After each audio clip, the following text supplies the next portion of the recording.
సుమన్ టీవీలో మీ business promotions కోసం ఈ కింది నెంబర్ను సంప్రదించగలరు.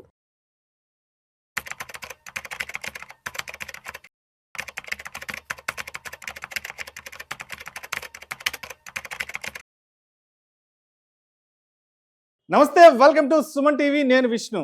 2025వ సంవత్సరం పూర్తయిపోయింది. 2026 కొత్త సంవత్సరంలోకి అడుగు పెట్టబోతున్నాం.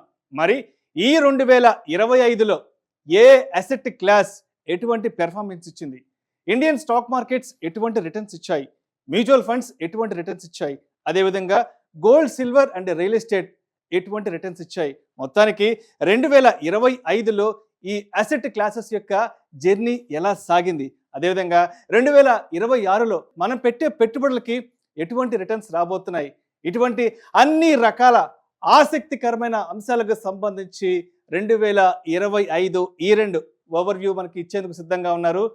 Certified wealth manager and certified financial planner Madhavi Reddy garu, and certified financial planner doctor Bachchu Anil Kumar garu, and అదేవిధంగా senior stock market analyst Prabhu Malempati garu. So వీరందరితో మాట్లాడి 2025కు సంబంధించిన మార్కెట్ ఓవర్లుక్ గురించి చూద్దాం. Thank you. సో అనిల్ గారు నమస్తే సార్. నమస్తే విష్ణు గారు. మాధవిరెడ్డి గారు నమస్తే అండి. నమస్తే అండి. సార్ ప్రభు గారు నమస్తే సార్. నమస్తే అండి విష్ణు గారు. So thank you so much. 2025 ఈ ఓవర్వ్యూ చేయబోతున్నాం. ఒకసారి అసలు 2025లో మార్కెట్లో ఏం జరిగింది, 2025వ సంవత్సరంలో మన మార్కెట్లను గట్టిగా దెబ్బ కొట్టిన అంశాలు ఏంటనే దాని గురించి ఒక్కసారి మనం కూలంకషంగా మాట్లాడుకుందాం. సో అనిల్ గారు, మొత్తంగా చూస్తే 2025వ సంవత్సరంలో మార్కెట్ని బాగా ప్రభావితం చేసిన అంశాలు ఉన్నాయి గ్లోబల్గా అసలు? సో ఒకటి ఏంటంటే, గ్లోబల్గా మనం అన్ని మార్కెట్స్లో చూసుకున్నా కానీ మన మార్కెట్ వచ్చేసి అండర్ పర్ఫార్మర్ ఈ ఇయర్ 2025 పక్క. చైనీస్ మార్కెట్ ఒక 10 సంవత్సరాల తర్వాత ఈ సంవత్సరం ఒక 60-70% పెరిగింది. అట్లాగే మీరు అమెరికన్ మార్కెట్ తీసుకున్న most of the other markets అన్నీ కూడా బాగా పర్ఫామ్ చేశాయి. బట్ మనది మాత్రం ఒకటి అండర్ పర్ఫార్మెన్స్. అది మార్కెట్ అందరికీ తెలిసిన విషయం. దానితో పాటు ఇంకొక మేజర్ థింగ్ ఏంటంటే, మనకి ఈ ట్రంప్ యొక్క రిటాలియేటరీ టారిఫ్స్ ఏవైతే ఉన్నాయో అవి వచ్చేసి చాలా హర్ట్ చేశాయి. అంటే మనకి ఇండియాకి ఓన్లీ 4-5% ఎక్స్పోర్ట్సే మనం యూఎస్కి చేసినా కూడా ఈ రెటరిక్ అనేది, డిస్కషన్ అనేది ఎక్కువగా జరిగి అదేదో దానివల్ల ఏదో పెద్ద నష్టం అవుతుంది. ఎందుకంటే వాళ్ళు వేసిన టారిఫ్స్ కూడా సర్వీసెస్ మీద లేదు. ఎందుకంటే మన ఎక్స్పోర్ట్స్లో మేజర్గా సర్వీసెస్, ఓన్లీ మన ప్రోడక్ట్సే కానివ్వండి, వేరే ఐటమ్స్ ఏవైతే ఉన్నాయో చాలా తక్కువ బాస్కెట్. అలాంటిది దాన్ని మనం పెద్ద భూతద్దంలో చూడడం వల్ల ఈ ఇయర్ ఒక పెద్ద, అంటే ఎక్కువ న్యూస్ సైకిల్లో చూస్తే ఎక్కువ రోజులు ఈ టారిఫ్ 20%, 25%, 50%, వినకపోతే 100 చేస్తా అంటాడు. సో ఈ అనవసరంగా కామెంట్ ఏదైతే ట్రంప్ దగ్గర నుంచి వచ్చిందో అవి మార్కెట్లను మాత్రం చాలా ప్రభావితం చేశాయి. ఎస్పెషల్లీ ఇండియన్ ఇన్వెస్టర్స్ కన్నా కూడా ఎఫ్ఐఎస్ని మాత్రం భయపెట్టాయి అనేది మాత్రం నిజం. ఈ రెండు వల్ల మార్కెట్స్ మాత్రం అంత బాగా పర్ఫామ్ చేయలేకపోయాయి. Underperformer we are. Only Nifty ఈ సంవత్సరం 9% రిటర్న్ వచ్చింది as far. Right. So Madhavi Reddy garu, మరి మార్కెట్ని ప్రభావితం చేసిన మరికొన్ని అంశాలు ఏమున్నాయంటే మీ వైపు నుంచి మీరేం చెప్తారు ఆ ఫ్యాక్టర్స్? ఎగ్జాక్ట్లీ ఇప్పుడు మనం ఈరోజు December 31 ఇట్లా ఉన్నామండి. ఎగ్జాక్ట్లీ లాస్ట్ ఇయర్ 2024 డిసెంబర్ చూస్తే markets use to be around 24,000. ఇప్పుడు చూస్తే మనకి కొంచెం 26,000, అంటే దాదాపుగా ఒక 2,000 పాయింట్స్ ఏనండి. అంటే సార్ చెప్పినట్టుగా 8%. సో 8% అనేది మనం దేంతో కంపేర్ చేసుకోవాలి? సో 8% అనేది గ్లోబల్ అన్ని బాగా పెర్ఫామ్ చేశాయండి, ఎక్సెప్ట్ ఇండియన్ మార్కెట్స్ తప్ప. సో దాంతో మనం ఏమనుకుంటున్నామంటే we have underperformed. Definitely yes. ఎందుకంటే అసలు మార్కెట్స్ పెరగడానికి డొమెస్టిక్గా, గ్లోబల్గా రెండు సపోర్ట్ చేయాలి. ఓకే. సో ఇక్కడ సిచ్యువేషన్ ఎలా ఉందంటే, మన ఇండియన్ మార్కెట్స్లో గ్లోబల్ బాగా సపోర్ట్ చేసాయి, గ్లోబల్ మార్కెట్స్ అన్నీ బాగా పెరిగాయి. మనందరం ఏమనుకుంటాం, యూఎస్ మార్కెట్స్లో ఆల్ టైమ్ హై ఉంది, యూరోపియన్ మార్కెట్స్, చైనీస్ మార్కెట్, ఇవన్నీ ఏషియన్ మార్కెట్స్ అన్ని పెర్ఫార్మెన్స్ చేస్తే డెఫినెట్లీ మనం కూడా ఆ పాజిటివిటీ అనేది ఉంటుంది కదండి. గ్లోబల్ మార్కెట్స్ పెరిగాయంటే మన ఇండియన్ మార్కెట్స్ కూడా పాజిటివ్ రావాలి. అలానే డొమెస్టిక్గా చూసుకుంటే అది పాజిటివ్. మీరు జిఎస్టీ రేషనలైజేషన్ చూడండి, రికార్డ్ ఇంట్రెస్ట్ రేట్స్ తగ్గించడం చూడండి, జీడిపి అయితే హైయెస్ట్ ఇన్ ద వరల్డ్ మనము జీడిపి గ్రోత్లో. ఇలా డొమెస్టిక్గా పాజిటివ్గా ఉన్నాము, గ్లోబల్ నుంచి సపోర్ట్ వచ్చింది. బట్ సర్ప్రైజింగ్లీ మనము అండర్ పెర్ఫార్మ్ అండి. This was a very like ఏంటంటే డిస్టర్బింగ్ అనిపించింది అనాలిసిస్ చేసేటప్పుడు. ఏంటి ఇంత పాజిటివ్గా డొమెస్టిక్గా ఉన్న, గ్లోబల్గా ఇంత సపోర్ట్ చేస్తున్నా? సో దానికి రీజన్ మెయిన్ మనం ఎఫ్ఐఐస్ అని చెప్పొచ్చు. మెయిన్ రీజన్ మనకి ఇంతలాగా ఇంత సపోర్టివ్గా అన్ని వైపులా మనకు ఉన్న మన మార్కెట్స్ ఆల్ ఓవర్ వరల్డ్ లో ఎంత అండర్ పెర్ఫార్మెన్స్ చేశాయంటే మెయిన్ ఎఫ్ఐఐస్ అండి. FIIs have taken money like anything మన ఇండియన్ మార్కెట్స్ నుంచి ఈ రోజు వరకు కూడా అండి, ఈ రోజు వరకు కూడా ఎఫ్ఐఐ సెల్ చేస్తూనే ఉన్నారు. దాదాపుగా 3 లక్షల కోట్ల పైనే మన ఎఫ్ఐఐస్ మన మార్కెట్స్ నుంచి తీసేశారు. సో దానికి వాళ్ళకున్న కారణాలు ఓవర్ వాల్యూషన్ అని చెప్పుకున్నారు. ఇంతకన్నా మనకు ఓవర్ వాల్యూషన్ మిగతా మార్కెట్స్ లో ఉన్నాయండి, మన ఇండియన్ మార్కెట్స్ కన్నా ఓవర్ వాల్యూడ్ ఇంకా మిగతా మార్కెట్స్ లో కూడా ఉన్నాయి. కానీ వాళ్ళు ఏంటంటే Indian markets are very expensive, లేకపోతే ట్రంప్ ఇచ్చే ఈ షాక్స్ కి ఏదో జరిగిపోతుంది, ఇదంతా కూడా చాలా గందరగోళంగా ఉంది. నిజంగానండి వాళ్ళ వైపు నుంచి చూస్తే ఈ ట్రంప్ అనేది ఈ రోజు అండి, అంటే ఆయన స్టార్ట్ అయింది ఎప్పుడు జనవరి 28th స్టార్ట్ చేశారు. చేసిన తర్వాత ఇప్పటి వరకు యుఎస్ ఇండియా ట్రేడ్ డీల్ అనేది కంప్లీట్ అవ్వలేదు. సో 25లో అట్లీస్ట్ అయిపోతుంది అనుకున్నాం అండి. అసలు ఎవ్రీ 2 months కి ఆయన అదే statement, India US trade deal అయిపోతుంది అంటే అసలు 25 అయిపోయింది అండి. ఈ ఇయర్ అయిపోయింది కానీ ట్రేడ్ డీల్ ఫిక్స్ అవ్వలేదు. సో మేబీ 26 కూడా ఇప్పుడు ఇలానే మొదలు పెడతారు, ఇక ట్రేడ్ డీల్ అవుతుంది. Maybe this is the most మనకి ఎఫెక్ట్ అయింది అయితే ఈ విధంగా. But thank God, all thanks to all our investors. ఇంత ప్రాబ్లం లో కూడా రెసిలియంట్ గా ఉందండి మన ఇండియన్ మార్కెట్స్. ఒకవైపు ట్రంప్ ఇబ్బంది పెట్టేసినా, ఒకవైపు ఎఫ్ఐఎస్ సెల్ చేసేసినా, ఏం చేసినా మన మార్కెట్స్ మాత్రం చాలా స్ట్రాంగ్ గా ఇట్లా నిలబడ్డాయి. 8% తో అయినా మనకి నిలబడ్డాయి అంటే all credit goes to the retail investors. చాలా మనీని మ్యూచువల్ ఫండ్స్ ద్వారా లేకపోతే డిఐఐస్ కూడా బాగా సపోర్ట్ చేశారు కాబట్టి మన మార్కెట్స్ ఈ విధంగా ఉన్నాయి. సో ఇది ఒక మనకి నెగిటివ్ అనుకుంటే, ఇక రూపీ అండి, రూపీ దానికి కూడా కారణం మళ్ళీ ఇదే, సేమ్ దీని చుట్టే అండి. మళ్ళీ ఎఫ్ఐఎస్ సెల్ చేయడము, ఈ ట్రంప్ టారిఫ్స్, దీని చుట్టూనే మనకి రూపీ కూడా రికార్డ్ లో ఎప్పటికీ లేదండి. అంతలాగా 91.50 వరకు కూడా ఒక టైంలో రూపీ అనేది రికార్డ్ లోకి వెళ్ళిపోయింది. సో దానివల్ల కూడా ఎఫ్ఐఐస్ ఇంకొంచెం సెల్లింగ్ అనేది మళ్ళీ ఇంకొక లెవెల్లో వాళ్ళు స్టార్ట్ చేశారు. సో ఈ విధంగా ఇంత మనకి పాజిటివ్ గా ఉన్న బికాస్ ఆఫ్ గ్లోబల్ గా ఎఫ్ఐఐస్ కానీ ఈ ట్రంప్ విషయాల్లో మనకి క్లారిటీ ఈ రోజు వరకు కూడా మనకి రాకపోవడంతో మన మార్కెట్స్ ఈ విధంగా అండర్ పెర్ఫార్మ్ అయ్యాయని చెప్పొచ్చు. రైట్. సో ప్రభు గారు మీ దగ్గరకు వచ్చేస్తున్నాను. ఈ సంవత్సరము అందరికీ బాగా అర్థమైన అన్సర్టినిటీ అనుకోవచ్చు, లేదంటే వేరే రకంగా అనుకోవచ్చు, అర్థం కాదు. కానీ గోల్డ్ అండ్ సిల్వర్ ప్రైసెస్ విపరీతంగా పెరిగాయి. మార్కెట్లో ఒక రకమైన కన్ఫ్యూజన్ తీసుకొచ్చాయి. అవును, అంటే గతంలో ఎప్పుడూ కూడా బంగారం వెండి ధరల గురించి పెద్దగా ఎక్కడ చర్చించుకునే వాళ్ళు కాదు. ఏదన్నా శుభకార్యాలప్పుడు, పెళ్లిళ్ళప్పుడు గోల్డ్ కొనాలి అనుకున్నప్పుడు ఒక రోజు ముందు బంగారం ధరలు ఎంత ఉన్నాయని మాట్లాడుకునే వాళ్ళు. బట్ ఇవాళ రోడ్డు మీద ఏ ఇద్దరు కలిసినా, రెస్టారెంట్లో ఏ నలుగురు కూర్చున్నా, లేదంటే ఇంట్లో ఏ ఇద్దరు కూర్చుని కాఫీ తాగుతున్నా కూడా బంగారం వెండి ధరల గురించి మాట్లాడుకుంటున్నారు. కాబట్టి ఈ సంవత్సరం 2025లో బంగారం వెండి ధరల ఇంపాక్ట్ మార్కెట్ని ఎలా టచ్ చేసిందంటే, అంటే ఈక్విటీ మార్కెట్ ఇబ్బంది పడుతున్నప్పుడు, అన్సర్టనిటీ అనేది కంటిన్యూ అవుతున్నప్పుడు, అసెట్ క్లాస్లో ఈక్విటీ తగ్గుతున్నప్పుడు గోల్డ్ అండ్ సిల్వర్ మూవ్మెంట్స్ వస్తాయి ఎక్కువ. ఎందుకంటే హెడ్జ్ చేసుకోవడానికి కానీ, బ్యాలెన్స్ చేసుకోవడానికి, ఇక్కడ లాస్ట్లో అక్కడ చేసుకోవడానికి, కంపెన్సేట్ చేసుకోవడానికి కానీ ఇట్లా అవి పెరుగుతాయి. అది కాకుండా అంటే ఏ ప్రోడక్ట్ అయినా కన్సిస్టెంట్గా పెరగదు, కన్సిస్టెంట్గా డౌన్ అవ్వదు. కానీ గోల్డ్ 70% అబోవ్ ఈ సంవత్సరం. So silver 150%. అసలు ఎవరు ఎక్స్పెక్ట్ చేయలేదు, no one expected.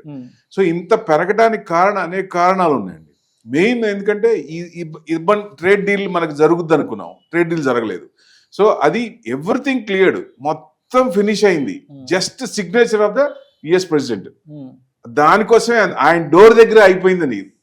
So any time it may come, any time it may bust, ఎప్పుడైనా రావచ్చు. అంటే డిసెంబర్లో మేడం అన్నట్టు డిసెంబర్లో వస్తుంది అనుకున్నాం, రాలే. సో జనవరి క్వాడ్ మీటింగ్ ఉంది ఇది ఢిల్లీలో.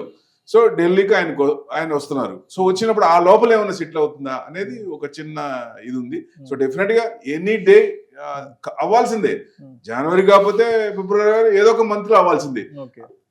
దానికి అనుగుణంగా వాళ్ళు సెంట్రల్ బ్యాంక్స్ కూడా విపరీతంగా కొంటున్నాయి. సో ఎప్పుడు కొన్నాళ్ళు చైనా అసలు గోల్డ్ సిల్వర్ కల్లే చూడని వాళ్ళు కూడా, చైనా వాళ్ళు కూడా విపరీతంగా గోల్డ్ విపరీతంగా 3000 మెట్రిక్ టన్స్ అబోవ్. అది కాకుండా సిల్వర్ కూడా స్టోరేజ్ మొదలు పెట్టారు. మొన్నటిదాకా స్టోరేజ్ ప్రాబ్లం, ఇప్పుడు సిల్వర్ కూడా దాని ఇన్వెస్ట్మెంట్ మొదలు పెట్టారు. మన ఆర్బీఐ కూడా చేసింది ఎంత ఇంకా డిక్లేర్ చేయలేదు, బయటకు చెప్పలేదు. So started ఎక్రూయింగ్. సో ఈ రకంగా చూస్తే లాస్ట్ ఇయర్ ఇంత పెరిగింది కాబట్టి ఎప్పుడైనా ఇంత యూఫోరియా ఉన్నప్పుడు నెక్స్ట్ ఇయర్ కొంచెం 15 to 30% వచ్చే ఛాన్సులు ఉన్నాయి. అంటే 2026లో కూడా ఈ అన్సర్టనిటీస్ కనుక క్లారిటీ రాకపోతే ఇవి కొంచెం పెరిగే ఛాన్స్ ఉంటుంది 15 to 30%. ఇక్కడ కనుక క్లారిటీ వచ్చిందంటే 15 to 20% డౌన్ సైడ్ తీసుకోవచ్చు.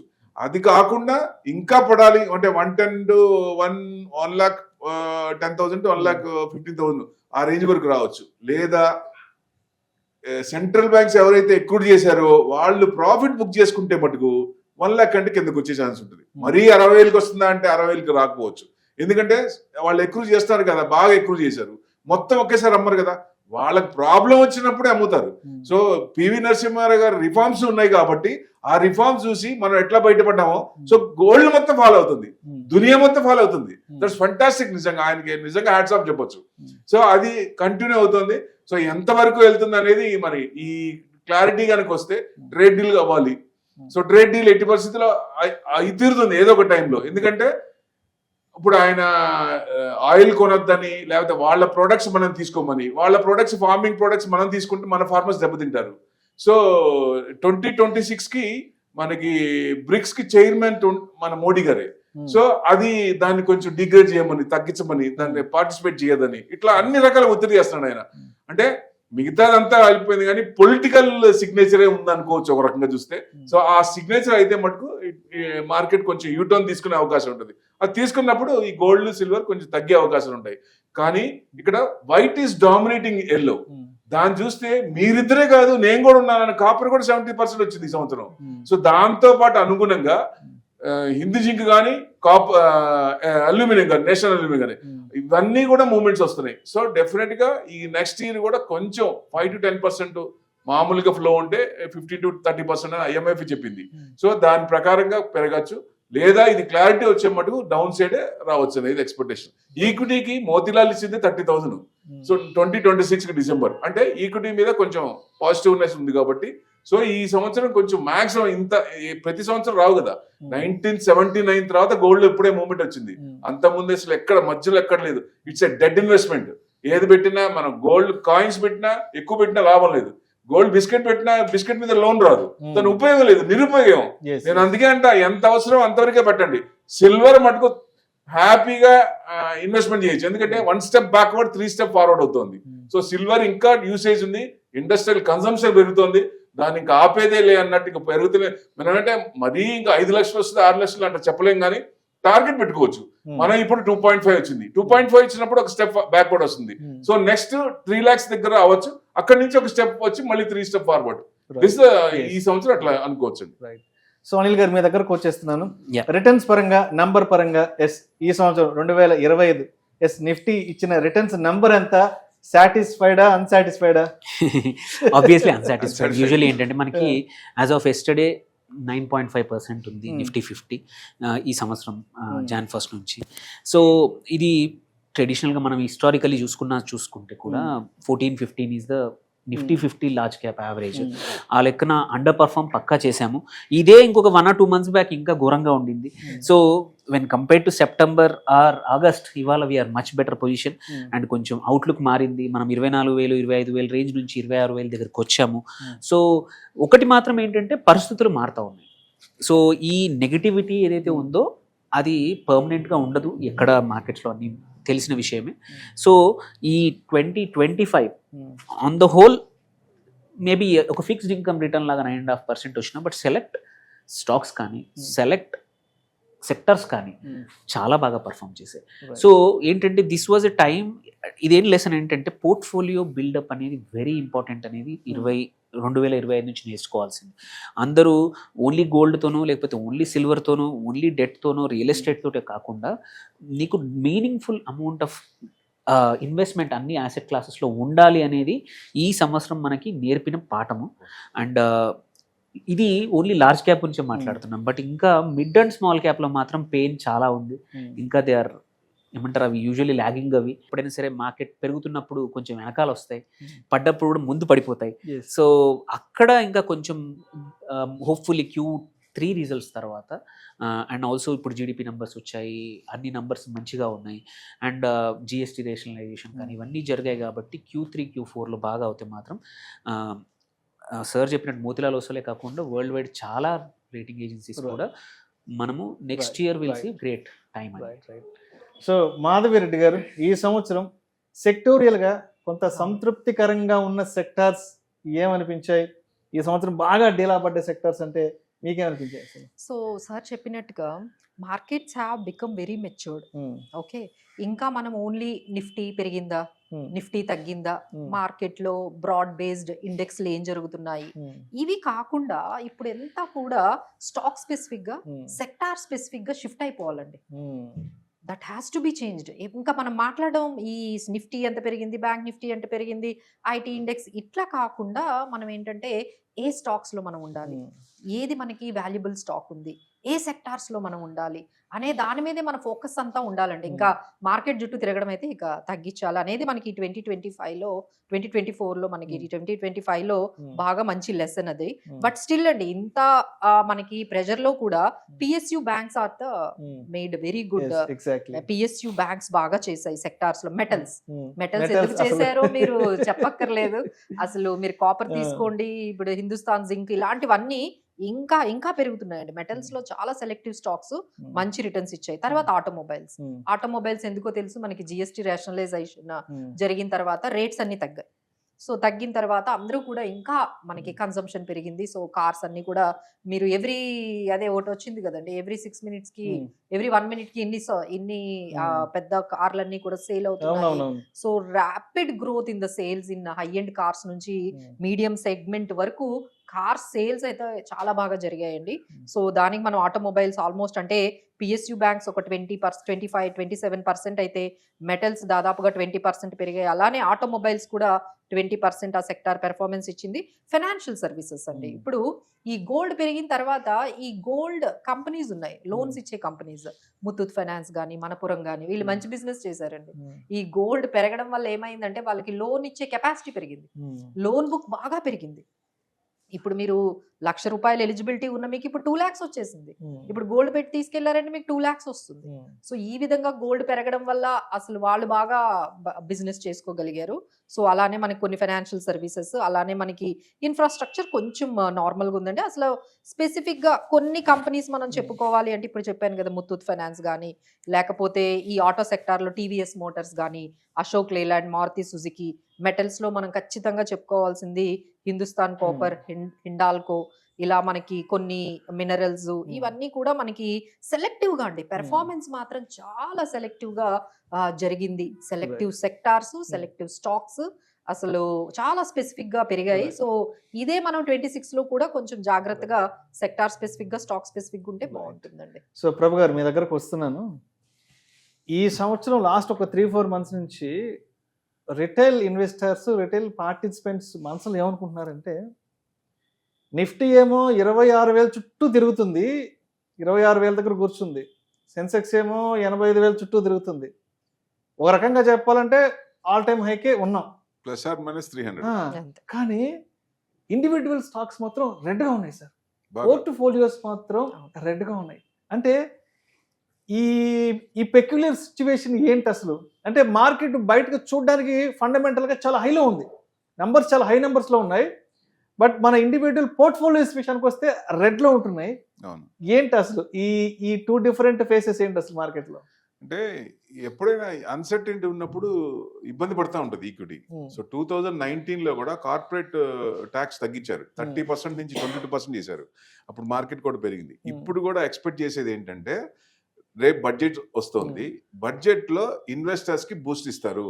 లాంగ్ టర్మ్ క్యాపిటల్ గెయిన్స్ మళ్ళీ వెనక్కి తెచ్చిందే, అంతకు ముందు ఉన్నది తీసి మళ్ళీ వెనక్కి తీసుకొచ్చారు. Short term capital gains, STD పెంచారు, అన్ని కూడా ఇది చేశారు. కాబట్టి జిఎస్టీ 4 slab నుంచి 2 slab చేశారు. సో అది దానివల్ల ఆటోస్ అన్ని బాగా ఇదైనాయి, ఇంట్రెస్ట్ రేట్లు తగ్గుతున్నాయి, బ్యాంక్ ఇంట్రెస్ట్ రేట్లు తగ్గుతున్నాయి. సో ఆ సేల్స్ అనేది బాగా ఉంది. ఇప్పుడు ఇంకా నెక్స్ట్ ఎట్లా అవుతుందంటే, డెఫినెట్ గా ఈ ట్రేడ్ టరీఫ్ కనుక సెటిల్ అయితే మొత్తం యూటర్న్ తిరిగే ఛాన్స్ ఉంటుంది, మొత్తం సుదిరే అవకాశం ఉంది. సో ఈక్విటీకి ఏదైనా ఒక సంవత్సరం రానప్పుడు ఆ నెక్స్ట్ ఇయర్ ఆ సంవత్సరంలో సెక్టార్ సిక్లికల్ ఏమైతే పెరగలేదో ఆ నెక్స్ట్ ఇయర్ పెరిగే ఛాన్స్ ఉంటుంది. So beat and down index కానీ ఐటీ చూడండి విపరీతంగా ఉంటాయి సార్, 20% అబోవ్. సో మీకు ఫార్మాస్ మూమెంటే లేదు, 100% ట్యాక్స్ అన్నారు. సో ట్రేడ్ డీల్ జరిగి ఫార్మా మీద 100% చేస్తారా లేదా 15% చేస్తారా? మామూలు 10 to 15% అంటున్నారు. అసలు మొత్తం తీస్తారా అంటే యుఎస్ లో ప్రిస్క్రిప్షన్ మొత్తం మందే. సో ఏపీఐ మనం చైనా నుంచి తీసుకొని అక్కడి నుంచి పంపిస్తున్నాం. సో మనదే ఎక్కువ వాడుతూ మన మీదే మళ్ళీ ఇదంటే అసలు మెయిన్ ఎందుకు వచ్చింది ఇదంతా అంటే మినరల్స్ కోసమే. మినరల్స్ ముందే కనిపెట్టి ఆయన పాకిస్తాన్ లో గానీ ఎక్కడైనా గానీ మినరల్స్ ఉన్న చోట అటాక్ చేస్తున్నాడు ఆయన. సో ట్రేడ్ టరీఫ్ అని అదొక తంతు అంతే. అసలు బ్యాక్ అండ్ మెయిన్ ఏదంటే మినరల్స్ కోసమే. ఎవరు రష్యా అయినా యుక్రెయిన్ లో మినరల్స్ ఉన్నాయి, దానికోసమే కదా మెయిన్ యుద్ధం, దానికోసమే ఆ మినరల్స్ కోసమే ఇదంతా వచ్చింది. సో డెఫినెట్ గా అది అతి తొందరలో అది ట్రేడ్ డీల్ ఎన్ని సెటిల్ అయితే డెఫినెట్ గా మంచి ఛాన్సే ఉంటుంది. ఈ సంవత్సరం రానిది కూడా నెక్స్ట్ ఇయర్ 2 కలిపి వచ్చిన అవకాశాలు హిస్టరీ ఉంది. సో అట్లానే నెక్స్ట్ ఇయర్ పాజిటివ్ గా ఎక్స్పెక్ట్ చేస్తున్నాం. డెఫినెట్ గా next year mid and small cap 70-80% పడ్డాయి. సో లాస్ట్ ఈ మంత్ లోనే ఎక్కువ పడ్డాయి. అప్పటిదాకా 60% అంటే ఈ జస్ట్ 1.5 month లో 30%, 40% పడ్డాయి. బాగా 80% అబౌవ్ కొట్టేశారు. సో బాగా డౌన్ లో ఉన్నాయి. డెఫినెట్ గా mid and small cap down లో ఉంటే అందరికీ బాధే అండి. ఏ పోర్ట్ఫోలియో చూసినా నెగిటివ్ లో ఉంటుంది. ఎందుకంటే లార్జ్ క్యాప్స్ అందరు కొనరు. లార్జ్ క్యాప్స్ ఇంట్రెస్ట్ వర్కౌట్ అవుద్ది, బ్యాంక్ ఇంట్రెస్ట్ మీద కొంచెం వర్కౌట్ అవుద్ది. కానీ మీకు వెల్త్ క్రియేట్ కావాలంటే మిడ్ అండ్ స్మాల్ క్యాప్. ఎందుకంటే మిడ్ ఇమీడియట్ గా ఇస్తుంది, స్మాల్ క్యాప్ ఏమో మిడ్ క్యాప్ కంటే ఎక్కువ ఇస్తుంది, బట్ టైం ఎక్కువ పడుతుంది. సో అది మెయిన్. టైం ఉన్న వాళ్ళు స్మాల్ క్యాప్ పెట్టుకోవచ్చు ఇమీడియట్ గా, ఎందుకంటే స్మాల్ మిడ్ అయింది, మిడ్ లార్జ్ అవుతుంది. సో ఎక్స్పాన్షన్ అనేది తొందరగా వస్తుంది. కాబట్టి ఆ నెక్స్ట్ ఎక్కువ అంటే ఏజ్ ని బట్టి ఉంటుంది. ఇప్పుడు ఇదివరకు 70-80 years లో పోర్ట్ఫోలియో చూస్తే వాళ్ళకి డెట్ ఎక్కువ ఉండి ఈక్విటీ తక్కువ ఉండేది. కానీ ఇప్పుడు చూడండి ఎన్ని 70 years అబోవ్ ఈక్విటీ పర్సెంట్ 80% ఉంది, డెట్ చాలా తక్కువ ఉంది. సో రియల్లీ అంటే మార్కెట్ మీద అంత నమ్మకం. ఎందుకంటే మార్కెట్ ఇచ్చిన డబ్బులు ఎక్కడ రావండి. రియల్ ఎస్టేట్ అంటారు కదా, రియల్ ఎస్టేట్ లో అందరు రియల్ ఎస్టేట్ కొడితే రియల్ ఎస్టేట్ దొరుకుతా? ల్యాండ్ ఉందా? పోనీ అందరూ 1.5-2 కోట్లు పెట్టి పెట్టగలరా? మరి మిగతా నేను 5 లక్షలు 10 లక్షలు సంపాదించాలి ఎక్కడ పెట్టాలి? ద ఓన్లీ సొల్యూషన్ మార్కెట్ తప్ప ఇంకోటి లేదు. వెల్త్ క్రియేషన్ అంటే ఈక్విటీ మార్కెటే. ఈక్విటీ మార్కెట్ మించింది ఇంకోటి లేదు. ప్లస్ దానికి సెక్యూరిటీ ఉందా? మనం ఒక్క షేర్ కూడా మన డిమాట్ లో ఉంటే మనకు తెలియకుండా బయటికి వెళ్తుందా? ఎన్ఎస్డిఎల్ ఊరుకోదు, సిడిఎస్ఎల్ ఊరుకోదు, ఎమ్మటే లైన్ లోకి వచ్చేస్తారు. సో డెఫినెట్ గా అది అవుట్పుట్ వచ్చేస్తుంది. మనకి ఎందుకు తీశారు, ఎందుకు వెళ్ళింది, కారు ఇష్యూ చూసాం కదా ఏమైందో. సో దానివల్లే కదా బయటకు వచ్చింది. సో అక్కడి నుంచి అసలు పూల్ అకౌంట్ లేకుండా చేశారు, సెక్యూరిటీ ఉంది. ఇవాళ అమ్మితే నెక్స్ట్ డే లిక్విడేషన్ వస్తుంది. రేపు 2026 డిసెంబర్కి అమ్మిన గంటల డబ్బులు వస్తాయి. అంతకంటే ఏం కావాలండి ఇన్వెస్టర్కి?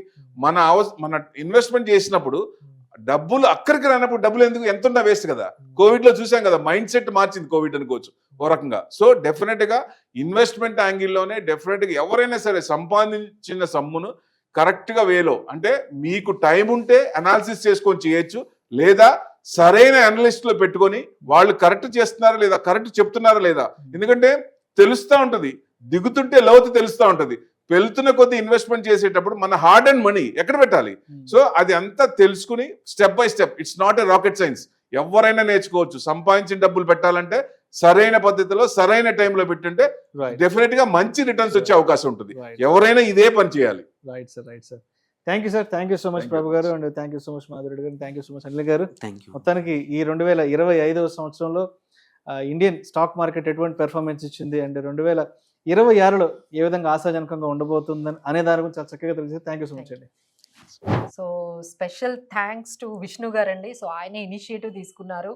ఒకవైపు క్రూతో మాట్లాడుకుంటూ అసలు ఈ లైటింగ్ కానీ లేకపోతే ఎడిటింగ్, కెమెరామ్యాన్ వీళ్ళందరితో ఆయన ఎంగేజ్ అవుతూ కనెక్ట్ చేసుకుంటూ, ఒకవైపు మాతో స్పీకర్స్తో మళ్ళీ ఆ టైమింగ్ అంతా కూడా సెట్ చేసుకోవాలి కదండి. మా టైమింగ్స్ అందరినీ కూడా సెట్ చేసుకుంటూ అసలు పర్ఫెక్ట్ ప్లానింగ్తో పాటు పర్ఫెక్ట్ ఎగ్జిక్యూషన్ అండి. ఇదైతే మేము నేర్చుకోవాలి. It is a lesson. Only planning ఉంటే సరిపోదు, దాని ఎగ్జిక్యూషన్ కూడా అంతే పర్ఫెక్ట్గా తీసుకొచ్చారు. So all credit goes to, ఎందుకంటే ఇంతమందిని ఒక దగ్గర కోఆర్డినేట్ చేసి ఒక ప్రోగ్రామ్ చేయడం అయితే నవ్వే days is very tough. So all credit goes to Vishnu గారు. ముందే తీసుకొచ్చిన విష్ణు గారు 31st నైట్ వచ్చినట్టు ఈ రోజున అలా ఉంది వాతావరణం. చాలా చాలా బాగుంది. అంటే ఆ ఎన్విరాన్మెంట్ క్రియేట్ చేశాడు ఆయన. హార్డ్ వర్క్ కనపడుతుంది. Hard work. అవునండి. And thank you so much to the guest speakers Madhavi Reddy garu, Prabhu garu and Anil గారు. ఆల్మోస్ట్ దీపావళి తర్వాత నుంచి లాస్ట్ ఒక 2 months నుంచి ఫాలోఅప్ చేస్తూనే ఉన్నాను. అండ్ మీరు కూడా లాస్ట్ దీపావళికి వచ్చి ఆల్మోస్ట్ ఒక 3 hours టైం స్పెండ్ చేయగలిగారు. అండ్ ఇవాళ కూడా 3 గంటల మీ సమయాన్ని ఇవాళ 2025 ఇయర్ ఎండ్కి సంబంధించిన అనాలిసిస్ కోసం ఇవ్వగలిగారు. అండ్ అదేవిధంగా ఇంత పెద్ద సెట్ని అరేంజ్ చేసి ప్రాపర్ లైటింగ్ ఇచ్చి ప్రాపర్ కెమెరా క్రూని అంతా అరేంజ్ చేసిన కెమెరా హెచ్ఓడి మహేష్కి అయితే మాత్రం ఎప్పుడూ నా ప్రత్యేక ధన్యవాదాలు చెప్పుకుంటూనే ఉండాలి. అండ్ అదేవిధంగా సన్నీ కానివ్వండి, అండ్ సాయి కానివ్వండి, అదేవిధంగా దొరస్వామి గారు కానివ్వండి, అండ్ గణేష్ కానివ్వండి, అండ్ తర్వాత సాగర్ కానివ్వండి, అందరూ ప్రతి ఒక్కరు, అండ్ మా రాము గారు, తర్వాత ప్రేమల్ గారు, కెమెరా క్రూ ఎప్పటికప్పుడు సపోర్ట్ ఉంటూనే ఉంటుంది. ఎప్పటికప్పుడు నా వైపు నుంచి ప్రోగ్రామ్స్ ఏమున్నాయి, షెడ్యూల్స్ ఏమున్నాయంటూ కూడా ఎప్పటికప్పుడు ఫాలోఅప్ చేసుకుంటూనే ఉంటారు. ఈ షూట్కి సంబంధించి గత 4-5 రోజుల నుంచి చాలా ఫాలోఅప్లో ఉన్నాను. ఇవాళ ఈ స్టూడియో అరేంజ్మెంట్స్ చేయడానికి ఆల్మోస్ట్ ఒక 5-6 గంటల సమయం పట్టింది. దాదాపు ఒక 7-8 మంది ఇవాళ పొద్దు నుంచి వర్కౌట్ చేస్తే సాయంత్రానికి ఒక 3 గంటల షూట్ అయితే చేయగలం. Thank you so much to the camera crew. And అదేవిధంగా సో ఇదంతా షూట్ అయిపోయిన తర్వాత ఆల్మోస్ట్ 3 గంటల కంటెంట్, 3 గంటల రష్ ఉంది. సో దీన్ని అయితే మాత్రం మా ఎడిటర్స్కి ఇది చాలా పెద్ద ఛాలెంజింగ్ టాస్క్. సో రేపటి లోపల ఆన్ టైంలో ఇదంతా కూడా డెలివరీ చేయాలి. అండ్ వాళ్ళందరూ కూడా అంటే ఇప్పటి వరకు మన పని అయిపోయింది, గెస్ట్ స్పీకర్స్ గా మీ పని అయిపోయింది, హోస్ట్ గా నా పని అయిపోయింది. In front of the camera కనిపిస్తున్నాం అండి, బట్ బిహైండ్ ద కెమెరా వాళ్ళు చేసే అసలు హార్డ్ వర్క్ అయితే మాత్రము అసలు అప్రిషియబుల్ అండి. ఇంత బాగా ఈ ప్రోగ్రామ్ రావాలి అంటే ఇన్ ఫ్రంట్ ఆఫ్ కెమెరా మేమెంత మనము బెస్ట్ ఇచ్చామో వాళ్ళు ఇంతకు మించి బెస్ట్ అనేది ఇచ్చారండి. సో ఫస్ట్ వాళ్ళకే ఎక్కువ అప్లాడ్ అనేది వెళ్ళాలనుకుంటున్నాం. సో ఇక్కడ నుంచి ఈ 3 hours రష్ అయితే ఉందో రేపటి నుంచి దీన్ని పబ్లిక్ లోకి తీసుకురావడానికి ఎడిటర్స్ టీమ్ అయితే చాలా కష్టపడతారు. మా ఎడిటర్స్ టీమ్ అయితే శరత్ కానివ్వండి, అండ్ రోహిత్ కానివ్వండి, తర్వాత విజయ్ కానివ్వండి, తర్వాత రాజ్ కుమార్ పబ్బు కానివ్వండి. సో రేపటి నుంచి దీని మీద కూర్చొని మొత్తానికి వర్కౌట్ చేసి ఆన్ టైంలో ఆడియన్స్లోకి తీసుకురావడానికి వాళ్ళ వైపు నుంచి కూడా చాలా ఎఫర్ట్స్ పెట్టాల్సి వస్తుంది. ప్రతి ఒక్కరికి కూడా నా వైపు నుంచి నా ప్రత్యేక ధన్యవాదాలు తెలియజేసుకుంటున్నాను. సో అందరికీ ముందుగా happy new year 2026 from Suman TV. So మీ అందరికీ కూడా మా వైపు నుంచి కూడా మీ క్రూ అందరికీ కూడా happy new year in advance అండి. సో మీకు కూడా హ్యాపీ న్యూ ఇయర్ అండి. సో 2026 ఇంకా బాగుండాలని అందరినీ కూడా విష్ చేస్తున్నాం. అండ్ మరొకరు మర్చిపోయాం, మన ఆఫీస్ అసిస్టెంట్స్ కూడా దీనికి సంబంధించినటువంటి ఏర్పాట్లు చేశారు. గెస్ట్ స్పీకర్స్ వచ్చినప్పుడు సో మీకు కావాల్సిన కాఫీ టీ అరేంజ్మెంట్స్ కానీ, వాటర్ కానీ, ఈ కేక్ అరేంజ్మెంట్స్ కానీ, సో వాళ్ళు కూడా చాలా కష్టపడ్డారు. అండ్ వాళ్ళకు కూడా ఆఫీస్ అసిస్టెంట్ టీమ్స్ కూడా చాలా ప్రత్యేక ధన్యవాదాలు తెలియజేసుకుంటున్నాను. సో న్యూ ఇయర్ సెలబ్రేషన్ అయితే స్టార్ట్ చేసేద్దాం. Let's go.